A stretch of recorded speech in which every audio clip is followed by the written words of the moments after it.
Hey, how are you? Good. How are you doing?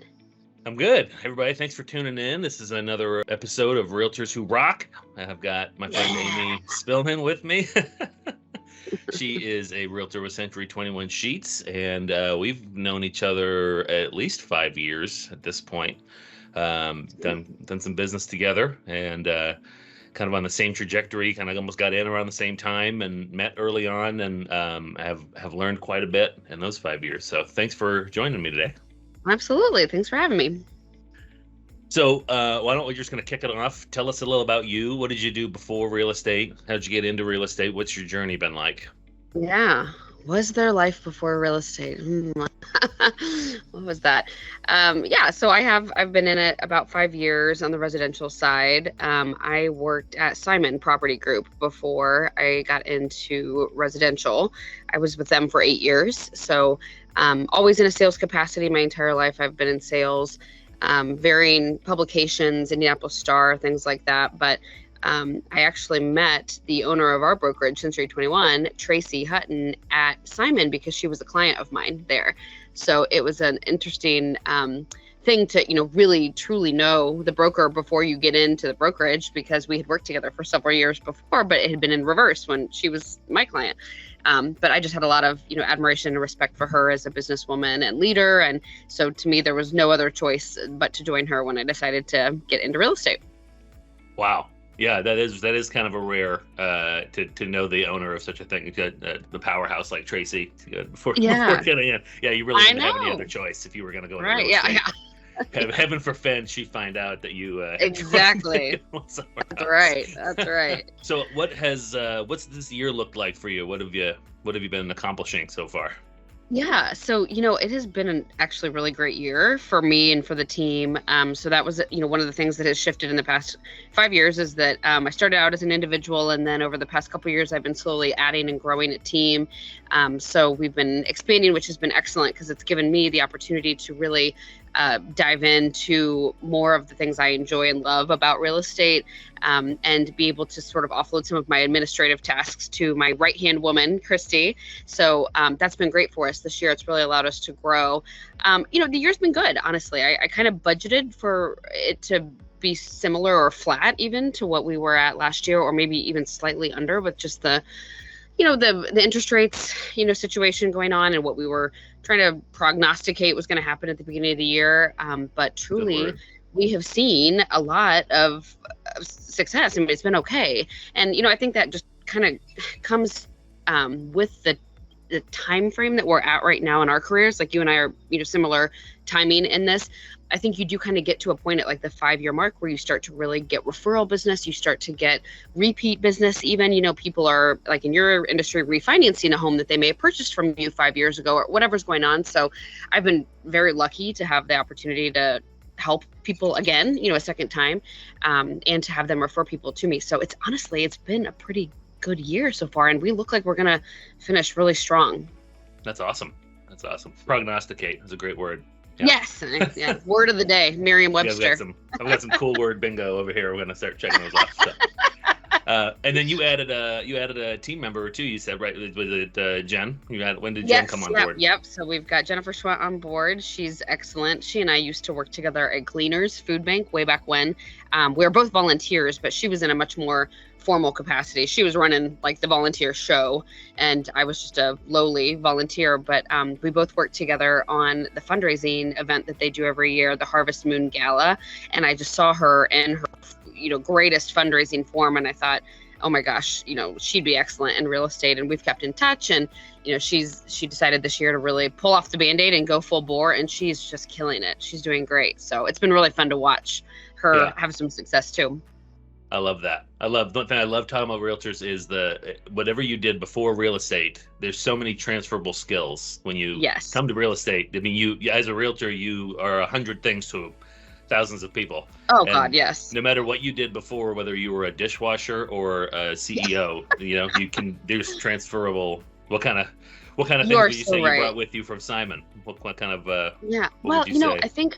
I think the best thing that I brought from there, and that I say this all the time to people, is just the comfort level and being able to talk with with folks, and in the prospecting process, making a cold call, picking up the phone, having a conversation with somebody, that's not something that is very natural to most people. But with practice and with consistency and with that being your everyday, that just starts to become your natural speech pattern, and so you're able to have those conversations. So I think that definitely was transferred. The other thing that I really like to hang my hat on is the unique ability that I have to negotiate things, because the contracts that I was negotiating in the business that I was doing with Simon was multi-million-dollar contracts with major corporations, because Simon is a huge company, and so it was very advantageous to be able to be a part of a lot of the legal back and forth and the bigger picture scope of looking at contracts, which now then transfers very nicely to when you're looking at residential real estate contracts, because there's a lot of similarities there.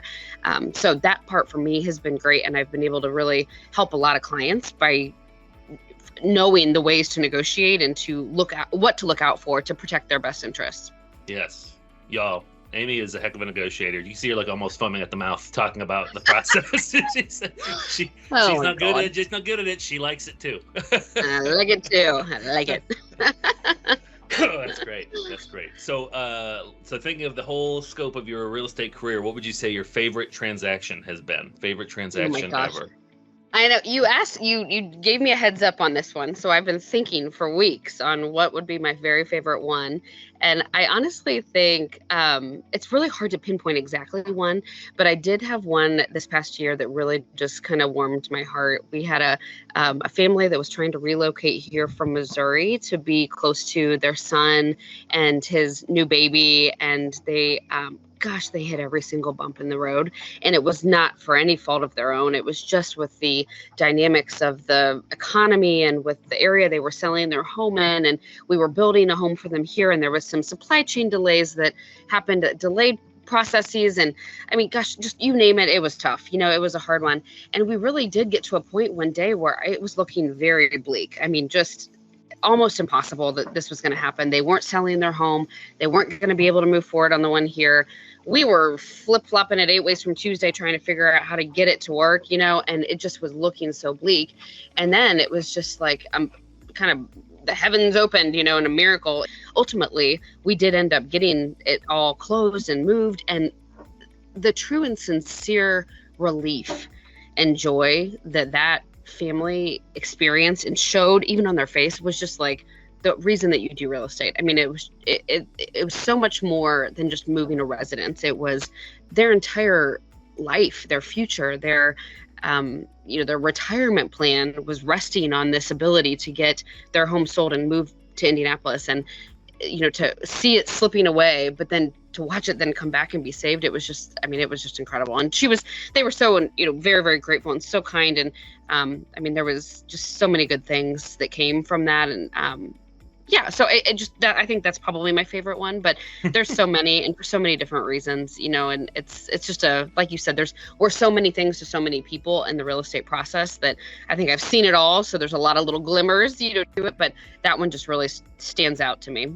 Yeah, that's great. Well, that reminds me that so many realtors answer that question, and we've all had transactions that go horribly wrong, and we've all had transactions that go wonderfully right. And there's not one hiccup, one roadblock, and those are like the unicorns, right? Either end of the spectrum. Totally. But it seems like the ones where folks really hit the skids, but also ultimately are successful, and they keep the right attitude through it. And you built rapport with them. I mean, like, are those people ever going to use another realtor? I mean, probably not.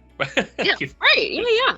Well, you saw them through that process. Yeah. Exactly right. I mean, and she was so kind as to, post a very, very nice testimonial about me, and it was sent to public. And then, she wrote some things on her Instagram and Facebook page about me, and she's a fairly well-known author. She's a published author.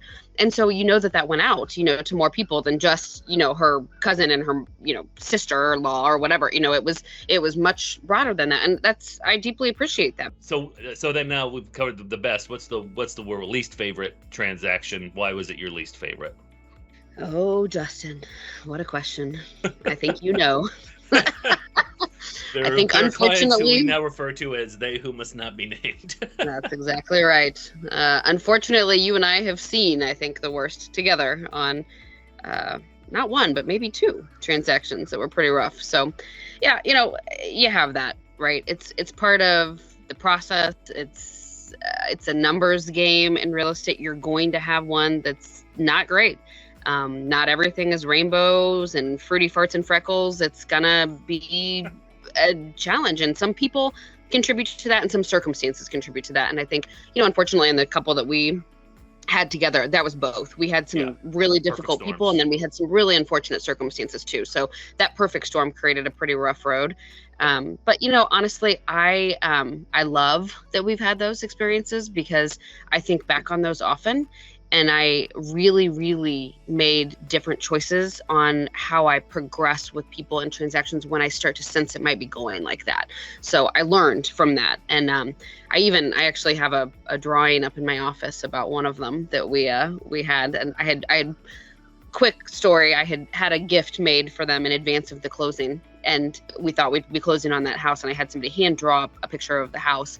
And then we ended up not closing on that house.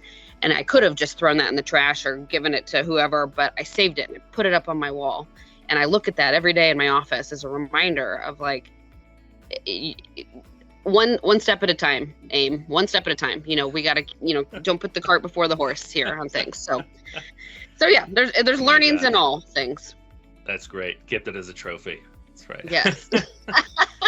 Well, and you're hitting the nail on the head. Even if everyone's got the worst one in memory, but if you can't walk away and learn something from it, that makes it even worse. You got to be able to take the punches. So, and yeah, it was, those were perfect storms. And we talk about those sweet clients who go through the storm and keep the right attitude, and you maintain that relationship. And then other folks, it's the most stressful, one of the most stressful things you can do, buying a house. Right. We talk about it all the time in our other seminars. We go and teach people about home buying. It's about, having the right relationships with the realtor and the lender. You need trusted professionals, because it's just a big darn deal you're doing. Yeah, so right. I got to check off fruity farts on my word bingo. So oh yeah. I might get you a bingo by the end of this. That's right. Oh yeah, we're heading there. Yeah, we're both wordy people. Good odds.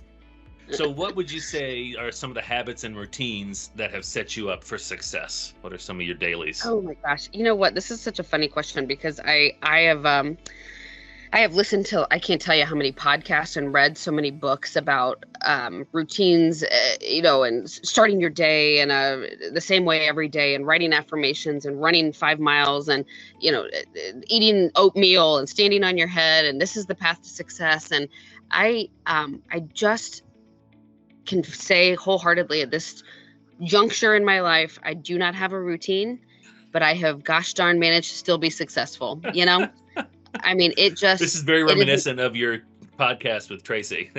Yes. I just think you seem to find a path that doesn't necessitate the 5 a.m. wake up call. It just doesn't. I just can't do it. It's just not me. I appreciate wholeheartedly the people that can do it. I think that's excellent. And if you have that, ability to, really commit to that kind of rigor and to that kind of, and execute a very specific pattern and, your life, I think that's excellent. I cannot do it. And I don't think I will do it, because I've tried several times and I don't feel good when I'm doing it. It's not me. So, there's not a pattern, but I love Tracy, that podcast that you listen to, what she said is so right. I get up every morning and I just get after it. I'm getting after whatever it is that's on the plate today. Like there's no lollygagging around, but I'm not gonna run a 5K before I get to work. It's just not gonna happen ever. And I still have managed to be okay with that. So I'm comfortable in my in my ability to say that I do not have a specific or an admirable pattern that I follow to be successful in real estate. Sure. Well, but you also touched on that the concept of tenacity. Having what's in front of you and going after it 100%. Could you make the argument that that's a habit that you've developed? That tenacity is a habit that you've developed. There's lots of people who get up and they have to do those 5 things, because otherwise, if they just start with coffee and the couch, they're never going to get up. So, what would you say? You talked about your favorite transaction. What are you most proud of from your real estate career so far? Yeah. I think I am actually the most proud of the the actual what I've done as a whole, not necessarily any specific transaction or a year that I had a great year and I sold the most things, or I, was team of the month or sales rep of the month. That all is very nice, and those are great honors, and I'm grateful that I had recognitions like that. But when I was thinking about taking this big step to become an independent realtor and walk away from a pretty decent salary paying job at a Fortune 100 company where I had a big title that felt pretty good, especially as a woman and at the age that I was at when I left, that was a pretty big risk, and it was pretty nerve-wracking, and it took a lot of deep thought, to get to that point. And I am the most proud that I did it. And I am so entirely satisfied with my choice. And I am, I look back at that and I think, gosh, why didn't I have the guts to do it sooner now? It was the right choice at the time, and it worked out great for my family, and everything has been really good. But I think, I'm so grateful that I did it, because I can't imagine having those past 5 years in the lifestyle I had before. This has truly suited me the best that it possibly could. So I'm so happy and proud that I had the guts to just rip that Band-Aid that day and just go full into it. And then it's really worked out. Oh my gosh, I love that. That's a great answer. And it kind of, from the beginning, like, what was life before real estate? You wear the role so well. It's just like quintessential realtor. You can just tell that you live and breathe it. So, well, thanks. Who are your primary sources of business and clients? Where are you getting all your biz from? Yeah. Well, I like I was talking about earlier, a lot of it is becoming referral based now, which has been so nice. The majority of my business is from people that I know. I will say I do not have a tremendous amount of like cold calls. That I don't really call on a lot of expireds or for sale by owners. I think that's an excellent opportunity for some people to get business. It's just not really what I have done. But I do have a lot of people in my sphere. I leverage my social media platform quite a bit. And it's not in a way that I'm like buying social media ads and I'm boosting for sale, posts like just listed or just sold. I'm not doing much of that, but I'm really, I just love people, and I love engaging with people. And I'm a highly a big connector of people. I really like to connect people. So I've built this business off of networking with people, and I follow what's going on in their lives, and I like what's going on, and I comment on what's going on this, and they've got a kid that's graduating from college and might be needing his first home, and I'm commenting on that and kind of keeping in touch with people. So I'm really getting business from like my sphere, but my sphere is pretty big because I try to keep that network very webby, where there's lots of connections to people in all sorts of different walks of life. And what I've really found too has been the most successful is being the person that's willing to connect someone or refer someone else without expecting something in return. So I love when somebody says to me, gosh, do you know a guy for XYZ, whatever it is? And I say, oh yeah, I do know, a guy. There's nothing in it for me. I'm not going to get anything from that. I connected a guy to a painter, and that's, they're going to go paint a house, and that's that. But then that person remembers that I connected them to somebody that was a trusted vendor. And then they think, gosh, well, she is a good resource for things, and I wonder what else she could help me with. Oh, maybe she could help sell my house. So it's just one of those, you put it out there and it comes back. It's this mindset of abundance, that you can just help other people. You said the magic word. I did. Okay, good. Did we hit a bingo? Good. R.I.P. Pee-wee. Yeah. I think that's where it's come from. It's and it's not something that I read in a book or said, oh, I have to do this, or you have to follow this pattern. It's just kind of living your life in that way every day, and then it does come back to you. Yeah.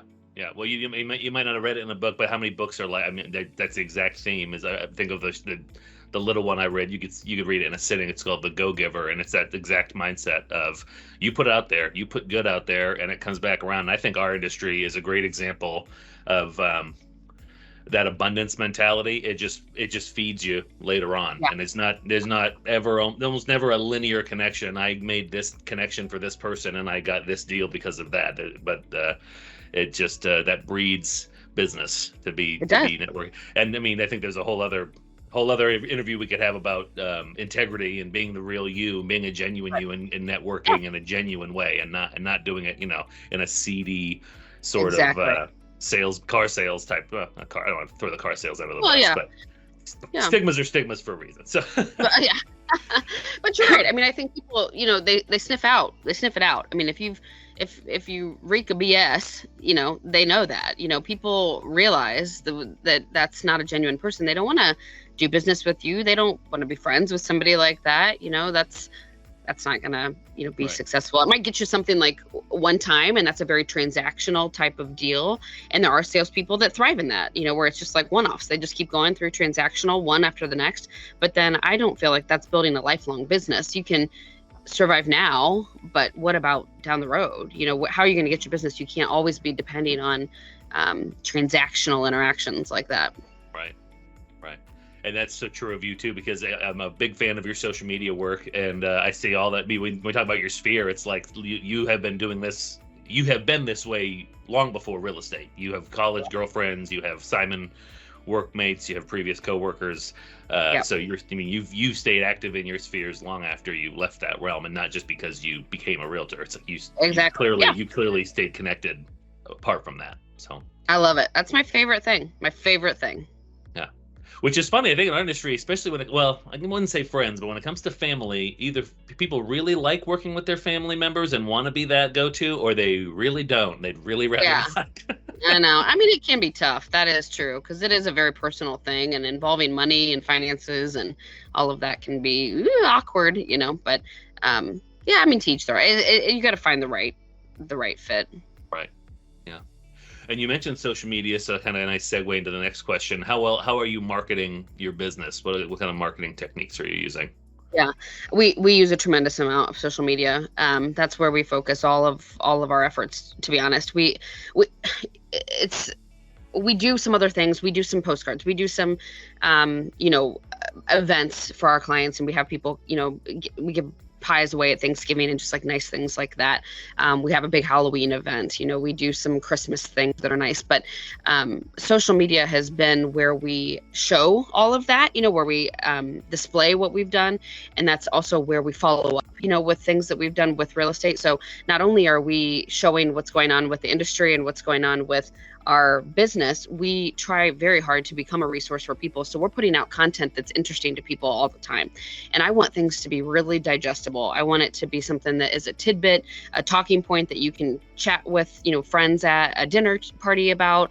I want it to be something that you really can understand. And so we have committed to really being like a resource, for our clients, our friends, our sphere, everybody who's following it. And then we sprinkle in a little personal too, and I think that helps because people are interested in what you are outside of real estate, as well. So that is our primary and main focus, is to keep our social platform active and engaging and educational and resourceful for people. And it has so far, knock on wood, paid off. Yes. Yeah. And like me, you have very cute children. So anytime we get to exploit them for the sake of our business is totally fine.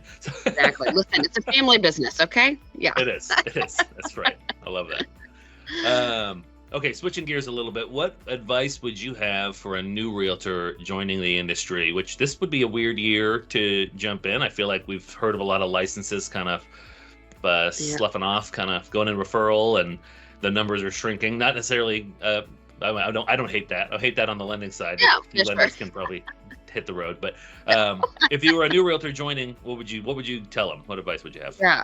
My favorite piece of advice for new agents is to not be a secret agent. Don't get your license and just sit there at your house and expect everyone to come to you. No one knows that you are a realtor, unless you tell them. And then once you tell them again, and then tell them one more time after that. Because people are very involved with themselves and their own lives and what's going on with them. And you might think that they saw your one Facebook post one day that you got your license and they're going to remember it a year later, but they're not. So it's so important to make sure that you are connecting with people. You're going out there, you're talking about the business, you're talking about how you can help them. You're providing them a resource versus just like hammering them with, when are you going to let me sell your house? When are you going to let me find you another house? Don't do that. But you've got to tell people what you're up to. And you've got to ask for them to think of you when they have a real estate need. And if it's not them that has a real estate need, then if it's someone else that they know, ask them to refer you. Really, really, truly don't just sit there and be quiet. It's not a church mouse activity here. We got to get out, and talk to the people, touch the people, so. Gently. So yeah, gently. Yes. And appropriately. But yes. Yeah. Oh my gosh. That's so great. Don't be a secret agent. I don't ever heard a realtor say that actual phrase. Like, you're not a secret agent, man. I mean, people are so afraid of overdoing it or getting in people's face. And I don't think if people thought about their own selves, your own day to day, and you're the main star of your life. You're going to be arranging your day and your life in the ways that you need to. And it's not, I wouldn't call it selfish. It's just more self-focused because it's you and your day and your life and your job. It's like, and I, there are people, I remember I had a buddy of mine who was nervous. Oh, I don't remember the scenario, but I remember telling, essentially my ending line to him was, "You're one of my best friends and I have to set a reminder to text you every 2 weeks because I just wouldn't think of it. Like, you live in Toledo and I live in Indy and we're just not coming up in each other's day. Like, I want to stay in touch with you, but I have to set reminders to do that because we're busy guys. We have busy lives, Right. Yeah, everybody does. Yeah. So you do. You just have to get out there and you've got to, tell people what you're up to and ask for the help, ask for the business, ask them to connect you. It's if you've made the choice to become a realtor, you want to do some real estate. You don't want to just sit there with a license and stare at the wall. Right. Yeah. Love that. Very good. Great advice. So the realtors today, whether they're new or old, what opportunities should people be taking advantage of? What opportunities are you seeing out there for realtors? Like, how do you mean? Like, just by getting clients or with? Sure. Yeah. Let's say getting new clients. Are there opportunities that you find people are not taking advantage of, or things that are working for you that you're surprised more people aren't doing? Yeah, I don't know that I have, any secret ingredient to it, but I think that you really at this juncture of life with the economy and with the what's being said on the major news channels and all of this kind of coming together, what you're hearing in the industry, the best thing that you can do is be educated yourself so that you can educate others, provide information that is truthful, help them see patterns, and how the market has performed in years past so they can see that this is not the end of the world this year. Make sure that they understand all of their options, because I can't tell you how many people have literally never heard of another option beyond a 30-year fixed loan. Like they don't even know that exists. And I know you know this because this is how you're talking every day too. But as realtors, we have to kind of prep people with that. We obviously kick it off to you guys to really handle all of the financial piece of the puzzle, but we have to know enough to be dangerous, because we have to share with them how they could possibly afford this house or how we could structure their offer with the financing portion. So I think you've got to be super well educated and know all of the options so that you can lead people to the path of saying yes, they want to buy a house, or yes, they're willing to sell it. Otherwise, everyone's just going to sit and we're going to be in this endless circle of nothingness, because people hear it's a terrible time to sell. But, I love the line that you say, when has the news said that it's a good time to sell? For like the past 20 years, never a good year to sell.